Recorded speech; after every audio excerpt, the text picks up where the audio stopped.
The air in the Mississippi Bayou in late autumn of 1829 was a thick, syrupy thing. It clung to the skin like a shroud, heavy with the scent of decay and damp earth, a perfume of things sinking and returning to mud. It was this oppressive stillness that first unsettled Jebediah Cole, a lone trapper whose canoe cut a silent V through the black, mirror-like water. He was checking his lines as he had for a decade, but as he neared the small clearing carved out by Silas Crenshaw, a profound and unnatural quiet fell over the swamp. The usual chorus of insects had ceased, the birds were silent. Even the whisper of the wind through the Spanish moss seemed to have been strangled. The Crenshaw cabin, a testament to raw frontier will, stood ahead. Its rough-hewn timbers were dark against the bruised twilight sky. The front door was slightly ajar, a black, gaping wound in the side of the home. It swung back and forth with a slow, rhythmic creak that was the only sound in the world. Jebediah felt a cold dread, a primal instinct that screamed of wrongness. This wasn't the silence of peace, it was the silence of absence. It was the hollow quiet that comes after a scream has died. He pulled his canoe onto the muddy bank, his moccasins making no sound. The cabin seemed to be holding its breath, waiting. Inside, he knew, he would find something that would forever alter the history of this small, forgotten patch of wilderness. He was about to step into the opening chapter of a horrifying local legend, a cold case that would be whispered around firesides for generations to come. He was about to discover that the entire Crenshaw family had, for all intents and purposes, simply ceased to exist. Jebediah's hand trembled as he pushed the heavy oak door fully open. The gloom inside was thick, broken only by the weak gray light filtering through a single, grimy window. The scene that met his eyes was not one of violence or struggle, but something far more disturbing. It was a portrait of life interrupted with surgical precision. The long dining table was set for supper. 3 bowls of stew, now cold and congealed, sat untouched. A loaf of dark bread was sliced, the knife still resting beside it. A child's wooden cup was overturned, a dark stain spreading across the rough-hewn planks of the floor. It was as if the family had been in the very act of sitting down to their evening meal when they were plucked from existence.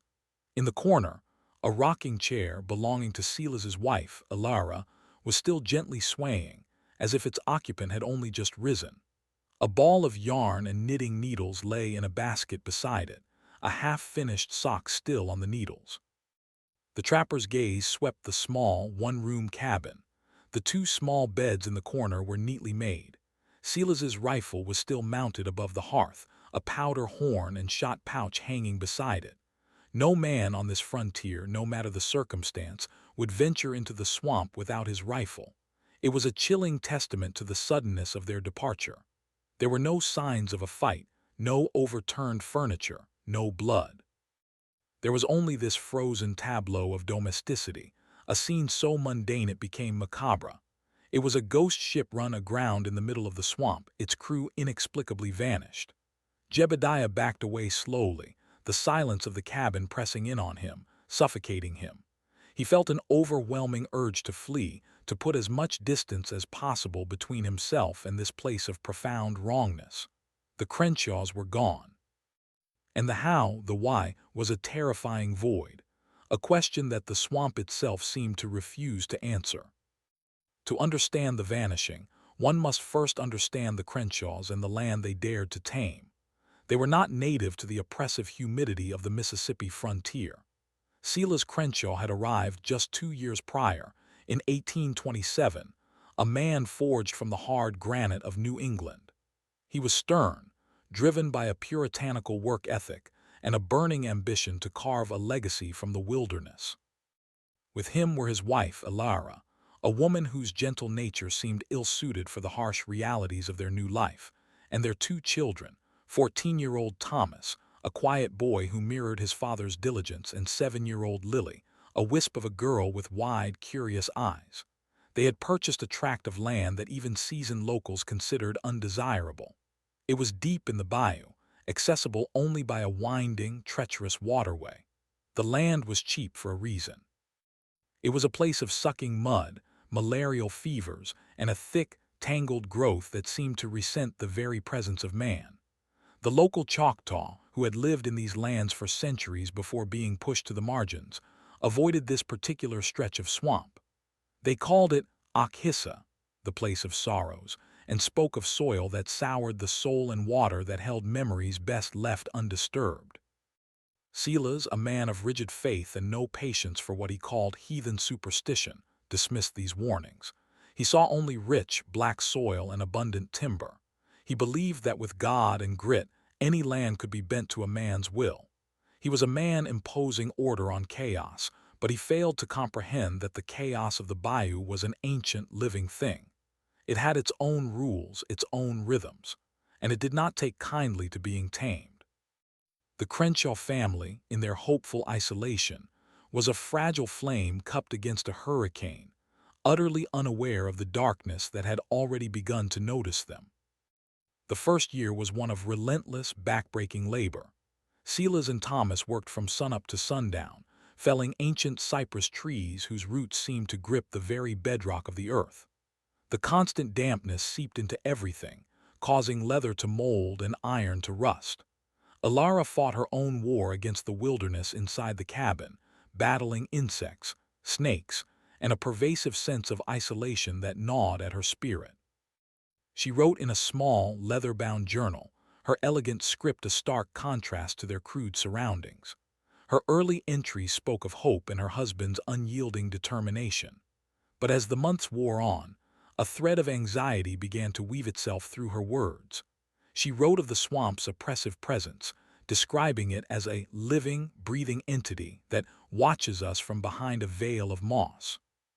She noted the strange, guttural calls of unseen creatures in the dead of night, sounds that matched no known animal in the region. She spoke of a growing disquiet in her daughter, Lily. The child, who once played with corn-husk dolls by the cabin door, had begun spending hours staring into the murky water of the bayou, her expression unnervingly blank. When Alara asked what she was looking at, Lily would simply whisper, "I'm waiting for the man with the branch fingers." Silas, ever the pragmatist, forbade such talk. He saw it as childish fantasy, a symptom of idleness that could be cured with more chores. He could not see what Alara was beginning to fear, that the swamp was not just a place of physical hardship, but a place of profound spiritual menace. It was seeping into their home not just with dampness and mud, but with something far more insidious. It was whispering to his daughter. The family's dream of a new life was slowly being eroded, not by the challenges they had anticipated, but by a creeping, atmospheric dread they could neither fight nor comprehend. The disappearance of the Crenshaw family sent a ripple of fear through the scattered, isolated communities of Pearl River County. When Jebediah Cole returned from the silent cabin, his face pale and his eyes wide with a terror he couldn't articulate, a search party was hastily assembled. It was a grim affair, composed of a dozen hardened frontiersmen, farmers, and trappers. These were not men easily spooked. They lived their lives in a constant, low-grade war with nature. They knew the swamp's tricks, its sudden fogs, its disorienting sameness. But what they found, or rather didn't find, at the Crenshaw homestead unsettled them to the core. They fanned out from the cabin in a wide circle, their boots sinking into the soft black earth. They called out the names, Silas, Alara, Thomas, Lily, but their shouts were swallowed by the dense foliage, the sounds dying within feet of their mouths. The unnatural silence that Jebediah had described persisted, a heavy blanket that smothered all noise. They found the family's livestock, 2 milk cows and a handful of chickens, wandering aimlessly, their eyes wide with animal panic. The pens had been unlatched but not broken. There were no tracks of predators, no signs of a wolf or a panther. The search party began to follow the edge of the bayou, their eyes scanning the mud for any sign of a trail. And that's when they found the first truly inexplicable clue.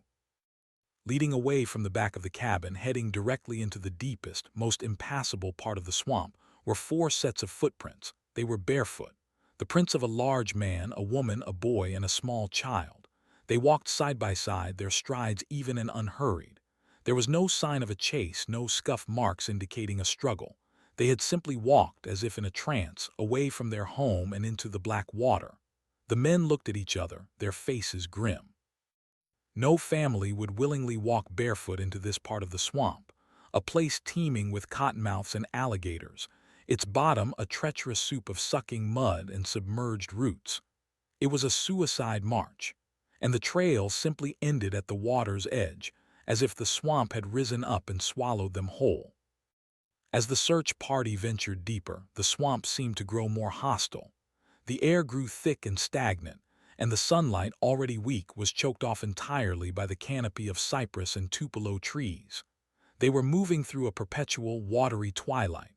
One of the men, a farmer named Marcus Thorne, later wrote in a letter to his brother that the place felt unholy, as if they were trespassing on sacred, or perhaps profane, ground. They found the second piece of evidence a half-mile from the cabin, a small, heartbreaking splash of color against the monotonous green and brown. Snagged on the sharp point of a cypress knee, floating gently in the brackish water, was a small, blue hair ribbon. It was Lily's. Jebediah Cole recognized it instantly. He had seen the little girl wearing it just a week before. The discovery sent a fresh wave of despair through the men. The ribbon was found in a direction that made no sense, in a part of the swamp a 7-year-old girl could never have reached on her own. To get there, she would have had to cross a wide, deep channel of water. The men stared at the ribbon, a tiny, fragile remnant of a lost child. It offered no answers, only more disturbing questions. How did it get here? Why was it alone? There was no other sign of the girl or of anyone else. It was as if she had been carried through the air and a single ribbon had fallen, a final, silent farewell. The discovery solidified a growing, unspoken fear among the search party. They were not looking for the victims of a common frontier tragedy. They were not tracking bandits or searching for a family that had simply gotten lost. They were confronting a mystery whose logic was alien and whose nature was utterly malevolent. The swamp was not just the scene of the crime. It felt like the perpetrator. For 3 days the men pushed on, their resolve slowly dissolving in the face of the swamp's impenetrable mystery. The search yielded nothing more. No bodies, no clothing, no sign of a camp or a struggle. The trail of the Crenshaw family had vanished as completely as if they had been ghosts. On the third evening, as the men made a miserable camp on a rare patch of high ground, the atmosphere turned from tense to terrifying. A thick, unnatural fog rolled in from the water, dense and cold, smelling of mud and river rot. It reduced visibility to mere inches, isolating each man in his own small, gray world. Then the sounds began. At first it was a low humming, a deep, resonant frequency that seemed to vibrate in their bones rather than their ears. It was a sound that did not belong to any known creature. Soon, it was joined by whispers, faint and sibilant, that seemed to ride on the fog. The words were indistinct, a maddening murmur just at the edge of hearing, like the rustle of dry leaves or the hiss of water. The men, armed and experienced, were reduced to a state of primal fear. They huddled together back to back, rifles raised, their eyes darting into the impenetrable white mist. They were surrounded by something they could not see, something that was mocking their presence. The whispers seemed to coil around them, at times sounding like a woman's mournful cry, at others like a child's cruel laughter. Marcus Thorne claimed he heard his own name spoken, a soft, beckoning voice that promised cool water and an end to all his troubles if he would just walk towards the sound. He was only stopped from doing so when Jebediah Cole tackled him to the ground, his eyes wild with terror. The men spent the night in a state of siege, not against a physical threat, but against an assault on their very sanity. When dawn finally broke and the fog receded, they were hollowed-out shells of the confident men they had been. They unanimously agreed to abandon the search. Whatever had taken the Crenshaws, they reasoned, was not something that could be fought with bullets or knives. It was the swamp itself. It had claimed the family, and it was now warning them away. They would not be told twice. The return of the defeated search party marked the end of the official investigation into the disappearance of the Crenshaw family.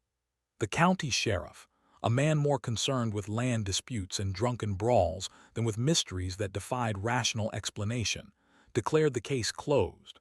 The official record, brief and dismissive, stated that the family had likely lost their way in the swamp, and succumbed to the elements, their bodies consumed by the water and its creatures. It was a neat, tidy explanation that satisfied no one. For the people living on the edge of that vast wilderness, the story was far from over. It was just beginning. The Crenshaw case became a forbidden topic, spoken of only in hushed tones, away from the ears of children. It transformed from a tragic cold case into something far more potent, a curse. The Crenshaw land was now considered banned territory. No one dared to venture near it. Trappers adjusted their lines to give the area a wide berth. Hunters who accidentally strayed too close reported a feeling of profound dread, of being watched by unseen eyes. They spoke of strange lights moving through the trees at night and the disembodied sound of a little girl humming a nursery rhyme. The Crenshaw cabin was left to rot, a slow, grim monument to the family it once housed. Over the years, the swamp began to reclaim it. Vines snaked through the windows and pried apart the timbers. The roof collapsed, and the walls sagged.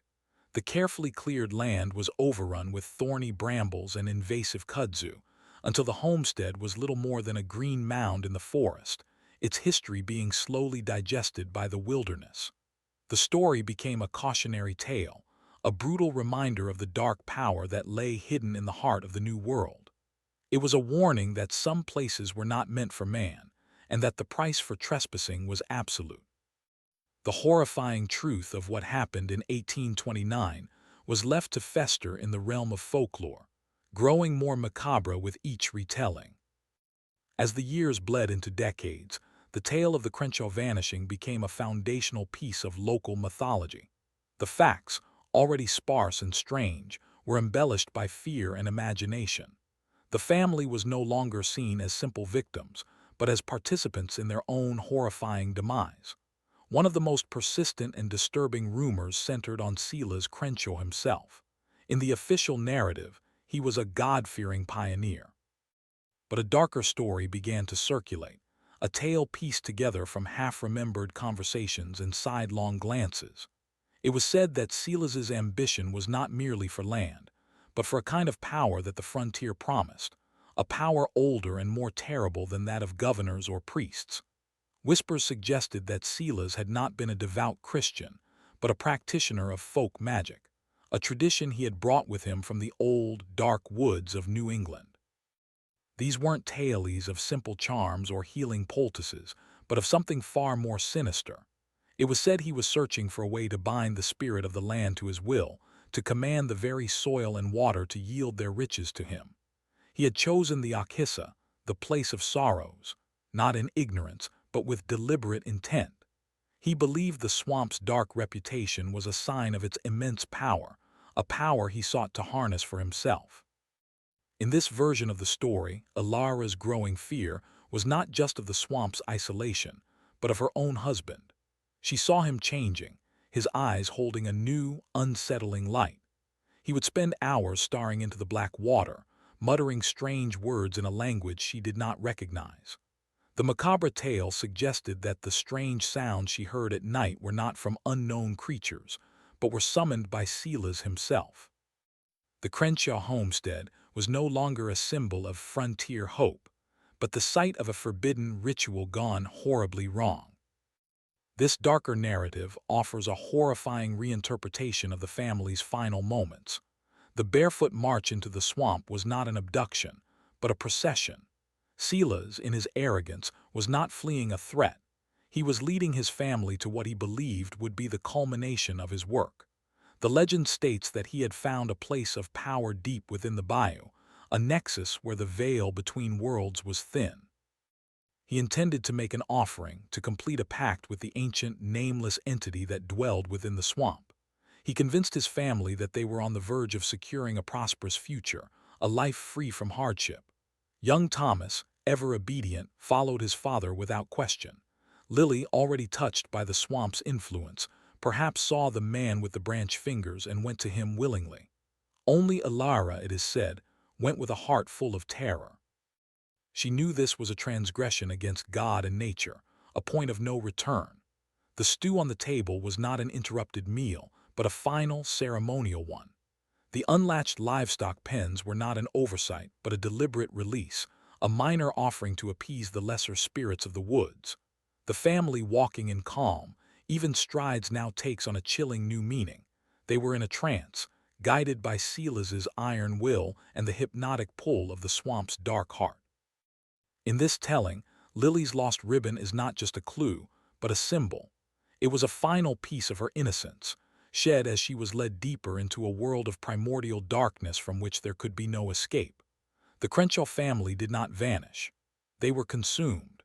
They were the final, terrible price of a bargain Silas Crenshaw made with a power he could not possibly comprehend, a power that had been waiting patiently in the mud for just such a man to come along.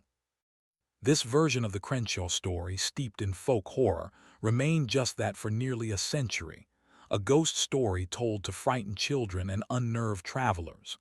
There was no evidence, only the persistent, unshakable feeling that the official explanation was a lie. But in 1922, the story took a sharp, terrifying turn back towards reality. A small, local historical society in Bay St. Louis acquired a collection of documents from the estate of Marcus Thorne, one of the original members of the 1829 search party. Among the mundane farm ledgers and family letters was a small, locked diary. The Thorne family had assumed it contained personal reflections, but for some reason, it had been passed down through the generations, always with the instruction that it was never to be opened. The Historical Society, driven by curiosity, had a locksmith carefully pick the rusted lock. What they found inside was not a record of crop yields or daily life. It was a secret, first-hand account of the search for the Crenshaw family, written in Thorne's spidery, frantic hand. The pages were filled with a terror so palpable it seemed to stain the very paper. And it revealed that the official story of the search was a deliberate fabrication, a lie concocted by a dozen terrified men to protect their own sanity and to bury a truth they believed the world was not ready to know. The diary confirmed the unnatural fog and the disembodied whispers, but it contained a final entry, written a week after the search was abandoned, that was far more disturbing. It described something the party found on their final day, something so horrifying they had all sworn a blood oath to never speak of it again. The men didn't just find a ribbon. They found the Crenshaw's final destination, and it was not a quiet resting place in the mud. Marcus Thorne's diary described a place the search party stumbled upon by accident, deep in the most ancient part of the bayou. It was a small island, a hummock of earth raised just a few feet above the black water, dominated by a single, colossal cypress tree. The tree was ancient, its trunk grotesquely twisted and its branches draped in thick shrouds of Spanish moss, giving it the appearance of a hunched, weeping giant. It was here that the search party found the first concrete evidence of the family's fate. Carved into the bark of the great cypress, at the height of a man's chest, was a strange, intricate symbol. It was a spiraling, geometric pattern that seemed to writhe and shift before their eyes, a design that felt both intelligent and profoundly alien. Thorne, a religious man, described it in his diary as a blasphemy against the geometry of God. But the symbol was not the most disturbing discovery. Arranged in a perfect circle at the base of the tree were the Crenshaw's farm animals, the 2 cows and all their chickens. They had not been killed by a predator. Their throats had been cut with a clean, precise incision, and their bodies had been carefully, almost artistically, drained of blood. The blood had been used to draw a larger version of the same spiraling symbol on the ground, with the great cypress at its center. It was a scene of ritual sacrifice, a clear and deliberate act performed by a human hand. The men were now confronted with a horrifying new reality. The Crenshaws had not been taken by some swamp creature. They hadn't gotten lost. They had come here. One of them or all of them had performed this macabre ceremony. The mystery had shifted from a tragic disappearance to a terrifying crime scene, but the question remained: who were the perpetrators and who were the victims? The men's blood ran cold. The quiet, hard-working Crenshaw family had been involved in something truly forbidden. And the deepest horrors were yet to be uncovered. The discovery of this forbidden history, this secret of the swamp, is what drives us to look into these dark corners of the past. The official records are often incomplete. a sanitized version of terrifying events. If you believe these stories deserve to be told, and you want to ensure you don't miss another descent into macabre history, take a moment to subscribe to this channel. Because the truth buried in Marcus Thorne's diary reveals a level of horror that the sanitized, official history was desperate to conceal. Thorne wrote that after the initial shock of the ritual site, Jebediah Cole, the trapper, noticed something else. On the far side of the small island, nearly hidden by the cypress roots, was a pile of clothing. It was neatly folded.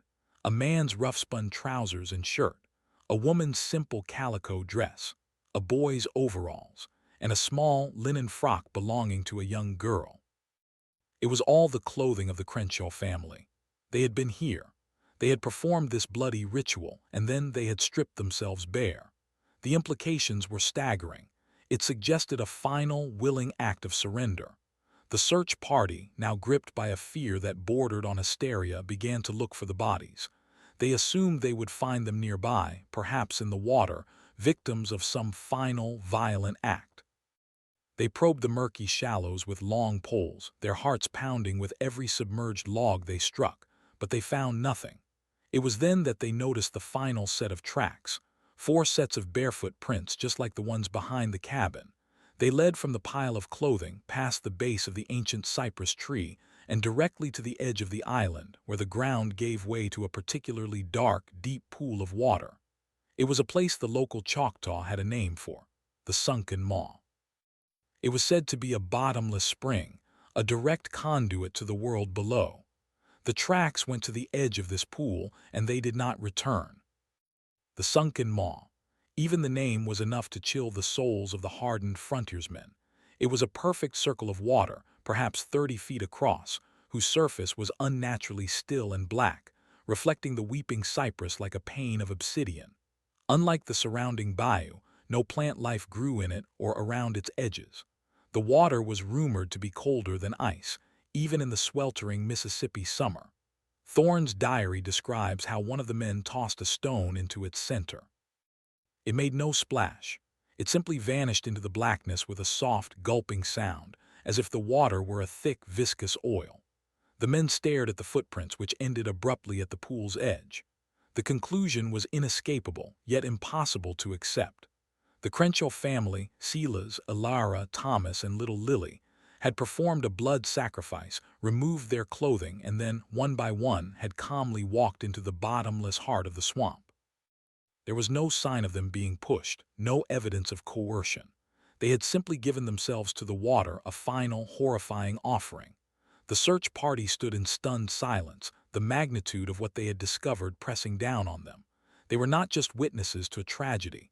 They were witnesses to a transgression of a cosmic order. They had stumbled upon the final act of a story so dark and insane that no one would ever believe them.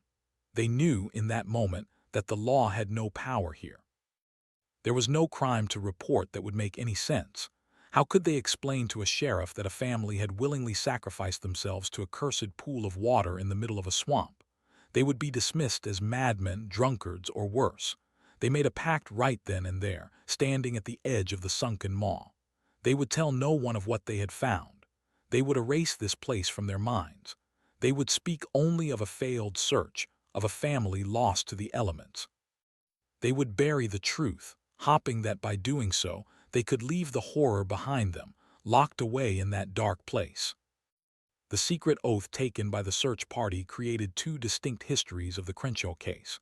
The first was the public one, a sad but simple tale of a family lost to the unforgiving wilderness. The second was the forbidden one, a macabre account of ritual, sacrifice, and a willing descent into madness, a story that survived only in the sealed pages of a diary and the haunted memories of a dozen men. This secret history provides a terrifying context for the folklore that later emerged. The whispers of Silas Crenshaw's involvement in dark magic were no longer just campfire tales. They were the likely explanation for an otherwise inexplicable event. He had not been trying to tame the swamp. He had been trying to court it, to bargain with its indwelling spirit. The spiraling symbol found at the site became the central motif of this hidden narrative. What did it mean? Where did it come from? Later researchers, examining the sketch Thorne had painstakingly copied into his diary, found no matches in any known European occult tradition or Native American symbology. It appeared to be unique, an original piece of blasphemy. Some have speculated it was a symbol that Silas discovered in an old, forbidden text he brought with him from New England. Others have put forth a more disturbing theory, that the symbol was not brought to the swamp, but was revealed by the swamp. That it was whispered into his mind or shown to him in fever dreams, a sigil of the ancient entity that he had sought to contact. In this light, Silas is transformed from a misguided occultist into a conduit, a man whose ambition made him a perfect vessel for a malevolent intelligence that had been waiting, dormant, for centuries. He thought he was the master of the ritual, but he was merely its most important ingredient. The entire affair, the move to the cursed land, the isolation, the ritual, was a carefully orchestrated trap, and his family were the unsuspecting bait. The psychological toll on the members of the search party was immense. These men, who had sworn themselves to secrecy, were forever changed by what they had witnessed. Marcus Thorne's diary reveals that their lives after the search were plagued by misfortune and paranoia. 2 of the men died within the year from a sudden, violent fever that the local doctor could not identify. Another drowned in a shallow creek, a place where the water barely reached his knees. Jebediah Cole, the trapper who first discovered the empty cabin, became a recluse. He abandoned his traplines and built a new cabin miles away, as far from the Okhissa swamp as he could get. He was said to have developed a crippling fear of still water and would sit for hours staring into his fireplace, muttering about the man with the branch fingers. Thorne himself was tormented by nightmares for the rest of his life. He wrote of waking in a cold sweat. The image of the sunken maw burned into his mind. He described dreams in which he saw the Crenshaw family, not dead but changed, their eyes black and empty, beckoning to him from beneath the surface of the water. He believed that by witnessing the final ritual, the men of the search party had become marked, tainted by the same dark power that had claimed the family. He feared that the swamp was not finished with them, that their oath of silence was not enough to protect them. The diary ends with a chilling passage, written shortly before his own death from a heart ailment at the relatively young age of 45. He wrote, "We buried the truth, but the roots of that tree run deeper than any grave. The silence we swore only feeds it. I fear that in trying to protect the world from this story, we have only ensured that the entity in the water will never be forgotten. It has our secret now, and it is patient." The unsealing of Marcus Thorne's diary in 1922 caused a minor sensation, but it was quickly suppressed. The official historical record was not amended. The story was deemed too outlandish, too rooted in the superstitions of a bygone era to be taken seriously. The diary was quietly filed away, dismissed as the ravings of a disturbed mind. The Crenshaw case remained, officially, a simple tragedy. But for those who read the diary, the story was now chillingly complete. It answered the what, the where, and the how of the family's disappearance. Yet it opened up a far deeper and more terrifying question. Why? What could possibly motivate a man like Silas Crenshaw to lead his entire family into such a horrifying end? Was it a quest for power and wealth, as the folklore suggested, or was it something else? Some have theorized that the family was not in their right minds, that they were victims of a naturally occurring hallucinogen. The swamp contains countless species of plants and fungi, some with potent psychoactive properties. Could they have been accidentally poisoned, perhaps by a fungus growing in their grain supply, leading to a shared psychosis, a collective madness that ended in a ritualistic drowning? This theory provides a rational, scientific explanation for the bizarre events. It accounts for the strange behavior, the trance-like march, the seeming willingness to enter the water. It turns a tale of supernatural horror into a tragic medical case, and yet it feels incomplete. It doesn't account for the complexity of the ritual site, the precise, deliberate nature of the blood sacrifice, or the unique alien symbol carved into the tree. It feels like an attempt to fit a profoundly irrational event into a rational framework, a way to tame the horror by explaining it away. But for some stories, there is no rational explanation. For some horrors, the most disturbing answer is the most likely one, that there was no poison, no madness. There was only a choice. A terrible, horrifying choice made by a man who looked into the abyss and chose to leap, taking his family with him. Let's re-examine the character of Alara Crenshaw. In most versions of the tale, she is a passive victim, a pious woman dragged into her husband's madness. Her journal entries, filled with fear and anxiety, seem to support this view. But what if her role was more complex? Consider the oppressive life of a frontier woman in the early 19th century. Her existence was one of relentless toil, isolation, and submission to her husband's will. Silas, by all accounts, was a hard, unyielding man. His ambition had brought them to a place of misery and fear. Perhaps Alara's initial fear of the swamp slowly transformed into something else. Perhaps the whispers she heard at night, the strange influence on her daughter, began to feel less like a threat and more like an alternative. The entity in the swamp may have presented itself not as a monster, but as a liberator. In a world where she had no power, it offered her a connection to a force that dwarfed her husband's petty ambitions. This is a deeply disturbing thought, but it paints a more complex psychological portrait. What if Alara was not dragged into the ritual, but became a willing, even eager, participant? What if she was the one who convinced the children that the man with the branch fingers was a friend? In this horrifying scenario, the final march into the swamp is not an act of submission to Silas, but a shared act of apostasy. A family turning its back on the cruel god of the frontier and embracing the ancient, chthonic god of the swamp. Her journal, then, is not a record of her fear of the swamp, but her fear of the transformation happening within herself, her terror at the person she was becoming. The neatly folded clothes on the island bank are no longer just a strange clue. They are a deliberate shedding of their old lives, a baptism into a new, terrifying existence. This theory recasts the Crenshaw story from a tale of a mad patriarch to a far more chilling story of a family's collective flight from reality into the arms of an ancient, waiting darkness. And what of the children, Thomas and Lily? They are the silent heart of the Crenshaw tragedy. Thomas, at 14, was on the cusp of manhood, old enough to understand the hardships of their life but still young enough to be under his father's absolute authority. He likely followed Silas out of duty and trust, his own will subsumed by that of his powerful father. But Lily is a different case. At 7 years old, she was more open, more attuned to the unseen world.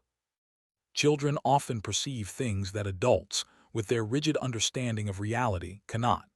Her imaginary friend, the man with the branch fingers, is a recurring and deeply creepy element of the story.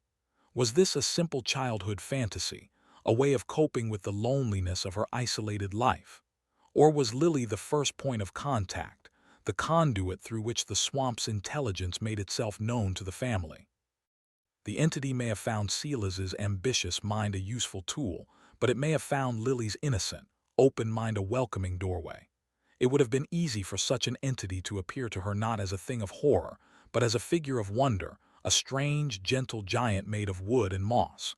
It could have spoken to her, earned her trust, and slowly poisoned the family's psychological well from the inside out. In this interpretation, Lily was not just a victim, she was the key. She was the one who opened the door and invited the darkness in. The image of this little girl, hand in hand with her parents, walking calmly towards a bottomless pool of black water, is perhaps the most macabre element of the entire saga.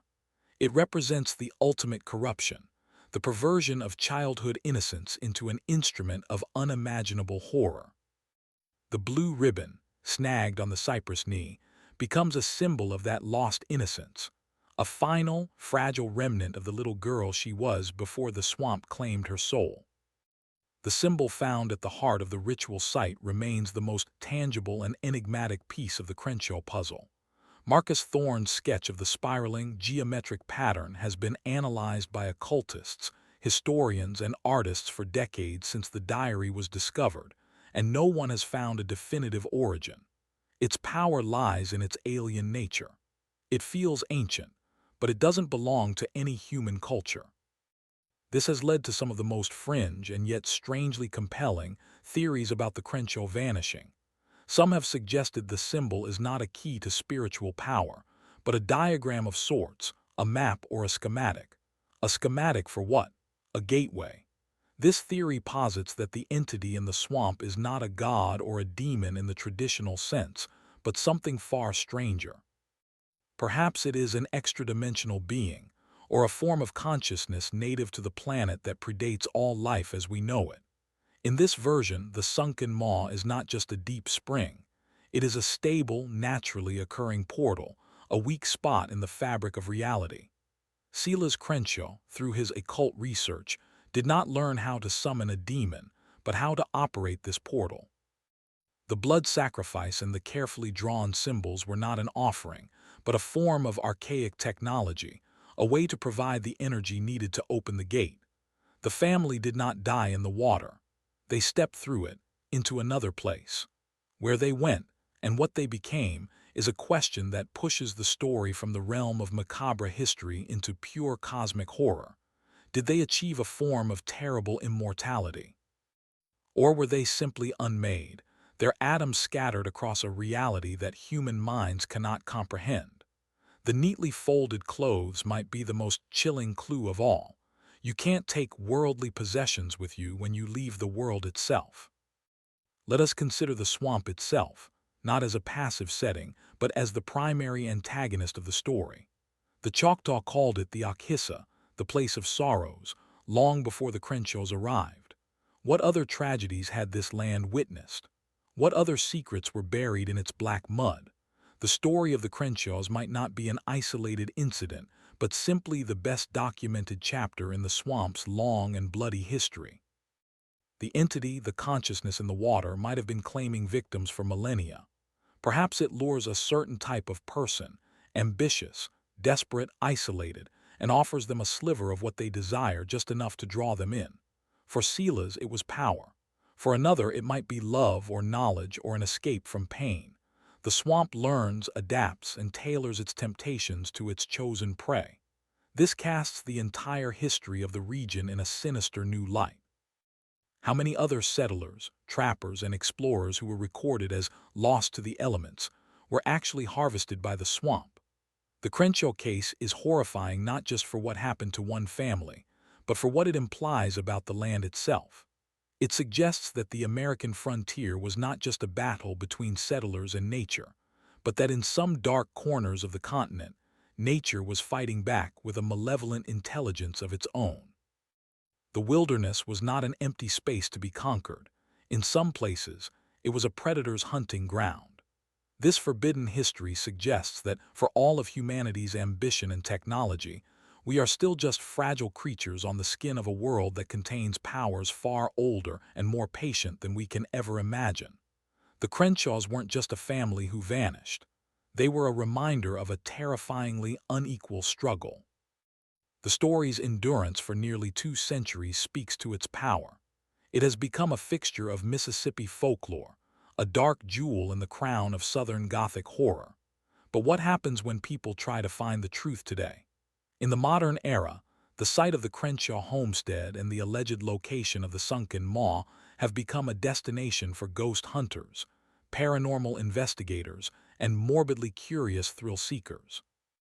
Despite the passage of time, the area remains remote and difficult to access. There are no roads, only treacherous waterways. Those who have made the journey describe a place that still feels profoundly wrong. Electronic equipment is known to fail without explanation. Compasses spin wildly. Investigators report capturing electronic voice phenomena, EVPs, that, when analyzed, sound like whispers in an unidentifiable language or the faint, plaintive cry of a young girl. Several searchers have reported seeing strange, phosphorescent lights moving deep within the water of the bayou at night, lights that seem to move with purpose and intelligence. The most common report, however, is a feeling, a powerful, oppressive sense of being watched, of being judged and found wanting by a vast, indifferent intelligence. Many who venture into the Okhissa swamp return with a lingering sense of dread that they cannot shake for weeks. Some have even abandoned their investigations halfway through, fleeing the swamp in a panic they cannot rationally explain.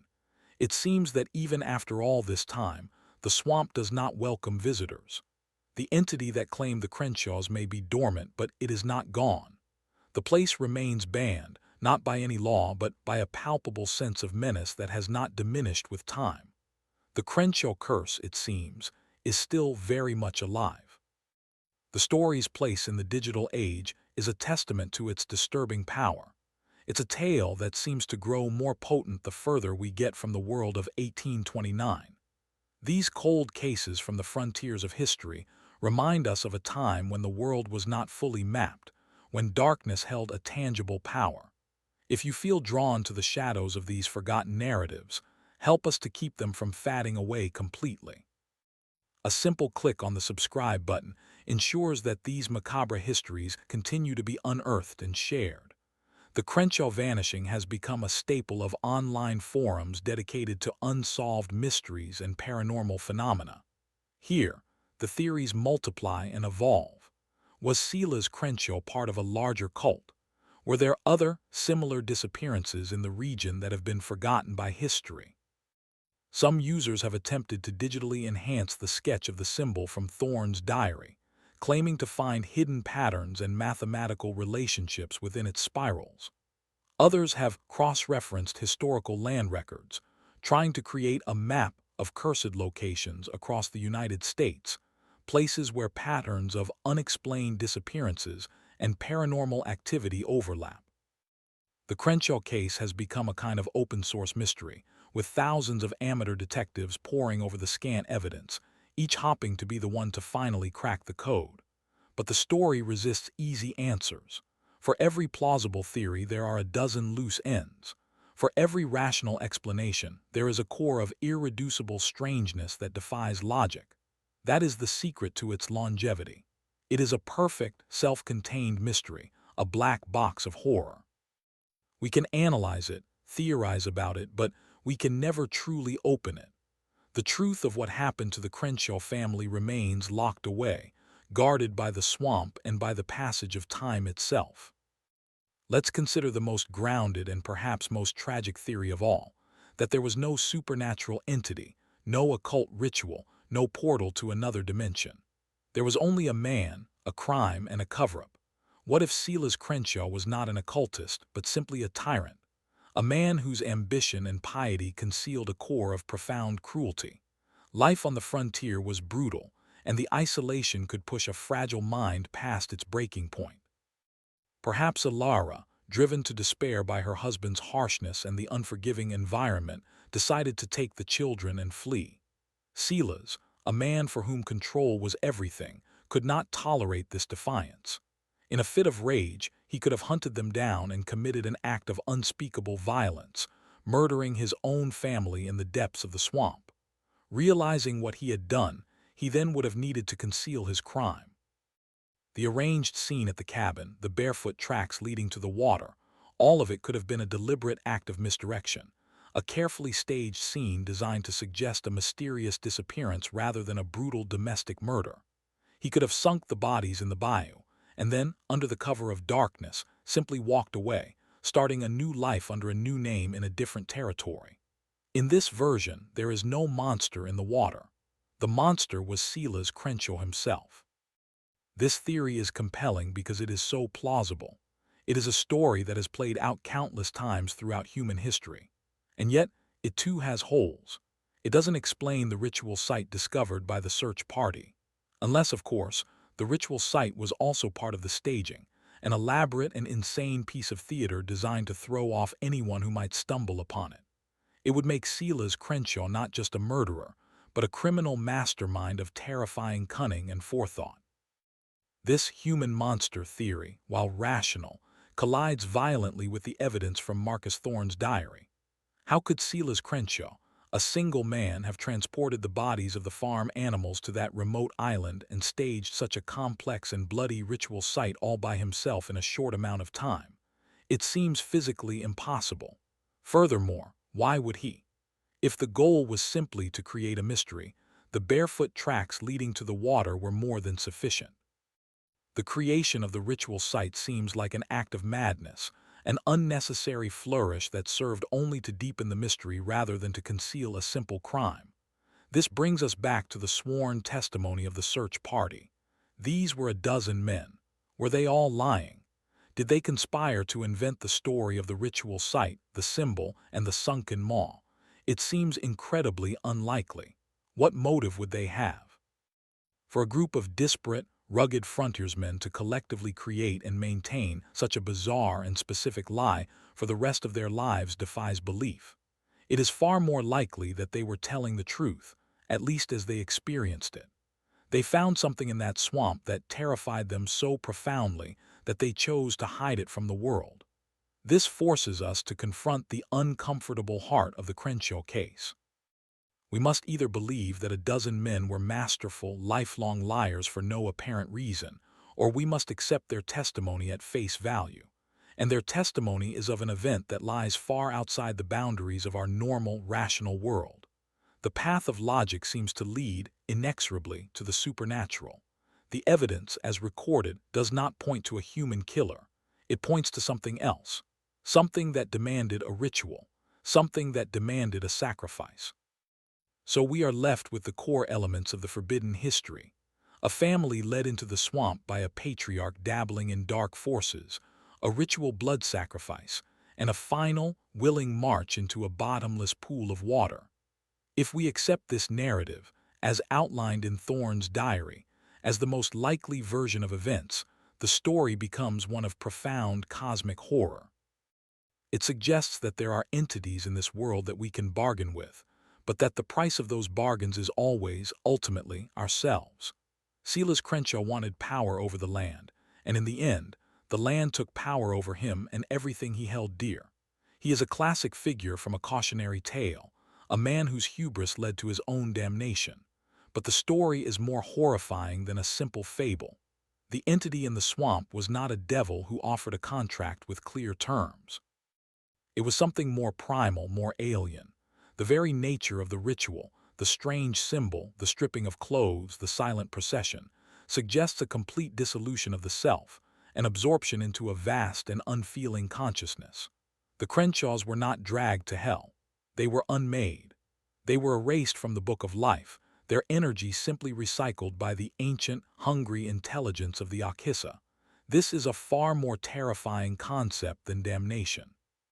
Damnation implies that the soul continues to exist, to suffer. This suggests something worse, utter and complete annihilation.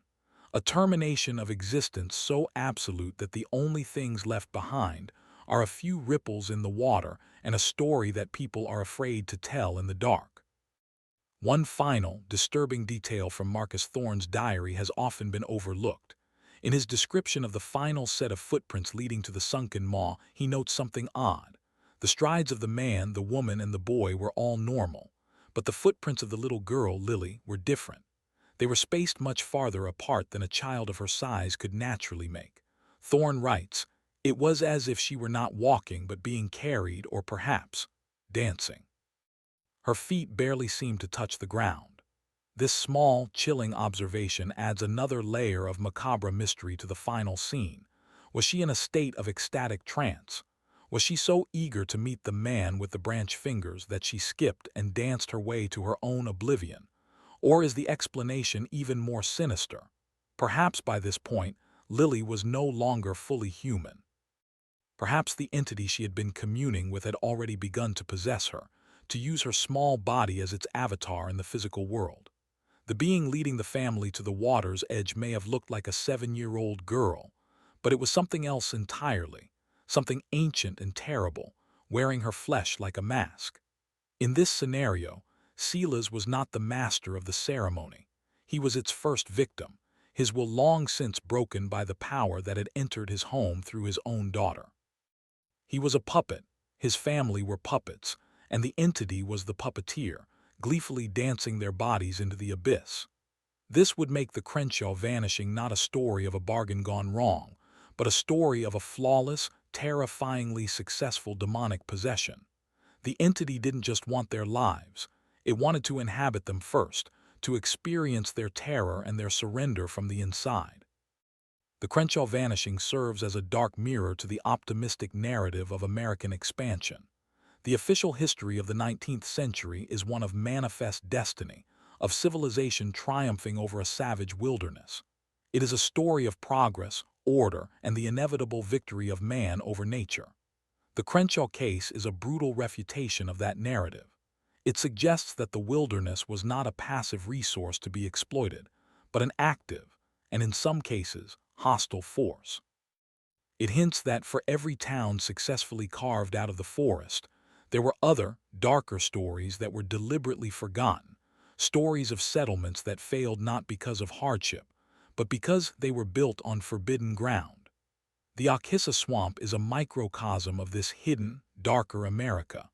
It represents the parts of the continent that refuse to be tamed, places where the old gods of the land still held sway. The story is so powerful because it taps into a deep, primal fear, the fear of the unknown, the fear of the dark woods, the fear that we are not alone and that the world is far older and stranger than our modern sensibilities allow. The tale of the Crenshaws is a piece of banned American history. It has been relegated to folklore and ghost stories precisely because it contradicts the comforting myths we tell ourselves. It reminds us that progress is an illusion, that civilization is a thin veneer, and that just beyond the firelight, in the deep, dark places of the world, ancient things are still waiting patiently for us to make a mistake. There has never been a definitive archaeological survey of the Crenshaw site. The land is now part of a vast, protected wildlife refuge, and the specific location of the homestead has been lost to time and vegetation. No one knows for sure where the sunken maw is located. Perhaps it has silted over, its dark secrets sealed forever beneath 100 years of mud. Or perhaps it is still there, a perfect black circle in the middle of the swamp, waiting. The lack of physical evidence is both frustrating and a key part of the story's power. It exists in a perpetual state of mystery. There are no bodies to examine, no crime scene to analyze with modern forensics. All we have is a handful of disturbing clues and a single, terrified eyewitness account recorded in a secret diary. The story cannot be proven, but it also cannot be disproven. It occupies a liminal space between fact and fiction, history and nightmare. This is why it continues to haunt us. A conventional murder mystery, once solved, loses its power. But the Crenshaw vanishing is a wound in the fabric of history that can never be closed. The questions it raises are unanswerable, and that is the source of its terror. It forces us to confront the possibility that some things are simply beyond our understanding, that there are events in this world that defy rational explanation. It is a perfect, enduring cold case, not because the clues are scarce, but because the clues we do have point towards an answer that is too horrifying to accept.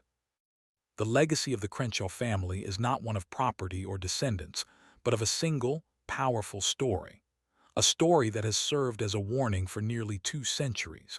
But what is it warning us against? On one level, it is a simple warning against hubris, a reminder not to meddle with forces we do not understand. On another, it is a warning about the dangers of isolation, of how the human mind can fracture under the weight of loneliness and fear. But on its deepest level, it is a warning about belief. Silas Crenshaw believed he could control the world around him, that his will was stronger than the ancient power of the swamp. His belief led him and his family to utter destruction. The men of the search party encountered something that shattered their beliefs about the world, and they spent the rest of their lives hiding from that terrible knowledge. The story forces us, the audience, to question our own beliefs. We believe we live in a rational, ordered world, governed by the laws of physics. We believe that when people disappear, there is always a logical explanation. The Crenshaw case holds up a dark mirror to those beliefs and asks, are you sure? Are you absolutely certain that there is nothing else? It is a story that, if you let it, can plant a seed of doubt, a little sliver of cosmic dread, and that perhaps is its true, macabre purpose. It is not just a tale to be told, but an experience to be had, a brief, terrifying glimpse into the abyss that lies just beneath the surface of our reality. Let's trace the story back to its very beginning, a family with a dream moving to a new land. They were not monsters or cultists. They were ordinary people hopping for a better life. This is the true horror of the Crenshaw case. It suggests that the door to this kind of darkness is not locked away in some ancient, evil tomb, but can be found in the most mundane of places. In ambition, in desperation, in the quiet anxieties of a lonely farmhouse. Silas's desire for a better life was a normal human one. It was just a few small, wrong turns, a bit too much pride, a bit too much curiosity, a choice to read the wrong book or listen to the wrong whisper, that set him on a path to damnation. The entity in the swamp did not need to break down his door. He invited it in. This is not a story about a family attacked by an external evil. It is the story of a family that cultivated an evil within themselves, that nurtured it until it was strong enough to consume them. It is a profoundly intimate and domestic horror. The terror did not come from the swamp. It came from the family dinner table, from the child's bedroom, from the heart of the patriarch himself. The swamp was merely the catalyst, the amplifier. It provided the power, but the intent, the will to use it, was entirely human. That is the most disturbing possibility of all, that the greatest monsters are not the ones that lurk in the darkness, but the ones we carry inside ourselves, just waiting for the right patch of cursed ground to let them out. Over the years, the story has occasionally resurfaced in the mainstream, a strange footnote in the annals of American crime. In 1974, a pulp horror novel was loosely based on the legend. In the 1990s, a paranormal documentary series dedicated an episode to it, filming interviews with local historians and descendants of the search party members. Each time the story is retold, it is slightly different. The details shift. The motivations of the characters are reinterpreted, but the core of the story, the empty cabin, the barefoot march, the ritual in the swamp, remains stubbornly intact. It is as if the story itself is a living organism, adapting to each new era but never losing its horrifying essence. It has outlived everyone who was there. It has outlasted the cabin, which has long since rotted back into the earth. It is the only thing left of the Crenshaw family. Their only legacy is our fear. Perhaps this is the true nature of the curse. The entity in the swamp did not just consume a family, it consumed their story, turning it into a vessel for its own immortality. As long as the tale is told, as long as people whisper the name Crenshaw and shudder at the thought of the sunken maw, the entity feeds. It thrives on our fear, our curiosity, our morbid fascination. We, the storytellers and the listeners, are the ones who keep it alive. With every retelling, we are unknowingly participating in a ritual that has been going on for almost 200 years. We are keeping the memory of the Akhissa's dark god alive, ensuring that it will be there, waiting, for the next ambitious soul who comes looking for power in its dark, still waters. So where does this leave us? We are left with a story that has no ending, a mystery that has no solution. We have the official report, a family lost to the elements. We have the folklore, a madman's pact with a demon of the swamp. And we have the forbidden history from Thorne's diary, a terrifying account of a ritual sacrifice and a willing surrender to an alien intelligence. Which is the truth? Perhaps the truth is a tapestry woven from all three. A family struggling against the elements, led by a man whose ambition curdled into a dangerous obsession with folklore, culminating in an act so horrifying that those who witnessed its aftermath could only describe it as supernatural. The lines blur. The facts become indistinguishable from the nightmares they inspired. The Crenshaw case has become a modern myth, a story that serves a fundamental human purpose. It is a line drawn on a map, a dark patch labeled, "Here be dragons." It reminds us that for all our knowledge, the world is still a very large and very old place, and that there are secrets buried in its depths that we are not meant to uncover. The story of the family who vanished into the Mississippi swamp is not just a creepy tale. It is a vital piece of our collective unconscious, a permanent monument to the terrifying and unknowable power that still resides in the wild, dark places of the earth. Today, the Akhissa swamp is quieter than ever. The relentless march of progress has passed it by. It remains a tangled primeval world, ruled by the cypress and the alligator. If you were to take a boat down those dark, winding waterways, you would find no trace of the Crenshaws, no rotted timbers of their cabin, no forgotten remnants of their lives. It is as if they were never there at all. The swamp has erased them with an unnerving thoroughness. But if you were to stay until dusk, and if you were to listen very carefully as the light fails and the unnatural silence descends, you might begin to feel it. A coldness in the air, a weight, the feeling of being watched. You might hear a whisper on the wind that sounds like your name, or see a flicker of light under the water that moves against the current. You might see a shape in the tangled roots of a cypress tree that looks for a moment like a man with fingers made of branches. You would be standing in the place where a family walked out of our world and into a legend. You would be standing on ground that remembers. The swamp keeps its secrets. It holds the memory of the Crenshaw family in its cold, black heart. And some secrets, as the men of the search party learned at a terrible cost, are best left at the water's edge. The ultimate fate of the Crenshaw family remains one of the most chilling and perfectly preserved cold cases in American history. Did they fall victim to a human monster, their story later embellished by superstitious frontiersmen? Were they the victims of a shared madness, a tragic psychological breakdown in the crushing isolation of the wilderness? Or did Silas Crenshaw, in his arrogant quest for forbidden knowledge, open a door that could not be closed, leading his wife and children in a final, horrifying procession into another reality? We are left with no definitive answers, only with the echoes of their story, a tale that has become more powerful than the family itself. The silence that Jebediah Cole discovered in that cabin in 1829 has never truly been broken. It has merely spread, echoing down through the decades, a persistent, nagging whisper that reminds us how thin the veil of our reality truly is. The Crenshaws are gone. The swamp endures, and in its murky depths it holds the answer, guarding it with a patience that is eternal, waiting for the story to be told again and again.